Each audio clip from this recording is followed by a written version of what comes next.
एक गरीब लकड़हारे ने गुफा में ऐसी चीज देखी जिसने उसकी पूरी जिंदगी बदल दी। गुफा के अंदर छिपा था एक रहस्य जिसे देखते ही लकड़हारे के पैरों तले जमीन खिसक गई। बहुत समय पहले की बात है। किशनपुर गांव में रमेश नाम का एक गरीब लकड़हारा रहता था। वो बहुत मेहनती व ईमानदार था। रमेश प्रतिदिन जंगल जाता और वहां से लकड़ी काटकर उन्हें बाजार में बेचता था। लकड़ी काटकर जो धन मिलता था उसी से उसका गुजारा चलता था। सुनो जी, तुम कोई और काम क्यों नहीं करते हो? इससे हमारा सही से गुजारा नहीं होता है। क्या करूं? भाग्यवान कोई और काम भी तो नहीं मिल रहा है। अगले दिन रमेश लकड़ी खोजते खोजते घने जंगल में पहुंच जाता है। तभी उसे रास्ते में किसी की पुकारने की आवाज सुनाई देती है। रमेश पास जाके देखता है तो उसे एक जलपरी दिखाई देती है। कृपया मेरी मदद करो, मैं बहुत दिन से बीमार हूँ। लेकिन मैं भला तुम्हारी मदद कैसे कर सकता हूँ? तुम तो एक जलपरी हो। इसी जंगल कुछ मील दूर एक गुफा है। उस गुफा के अंदर एक जादुई गुलाब के फूल है। उसे लाकर मुझे दे दो, जिससे मैं ठीक हो जाऊंगी।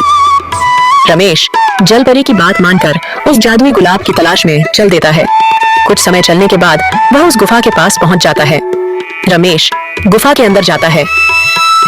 जैसे ही रमेश फूल तोड़ने वाला होता है तभी उसमें से एक जिन निकलता है। मूर्ख मानव, तुम यह जादुई फूल नहीं ले जा सकते जब तक तुम मेरे दो प्रश्नों के उत्तर नहीं दे देते। यदि तुमने मेरे दोनों प्रश्न के उत्तर सही दिए तो तुम यह फूल ले जा सकते हो। यदि तुमने एक भी प्रश्न के उत्तर गलत दिए तो मैं तुझे खा जाऊंगा। ठीक है, पूछो अपने प्रश्न। पहला प्रश्न, वह कौन है जिसके पास कभी तो दर्जन कपड़े होते हैं और कभी एक भी नहीं होता है? वॉशिंग मशीन है। कभी इसके पास ढेर कपड़े होते हैं और कभी एक भी नहीं होते।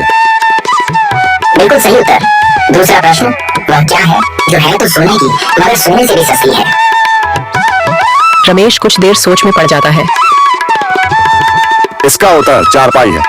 यह है तो सोने की मगर सोने से भी सस्ती है।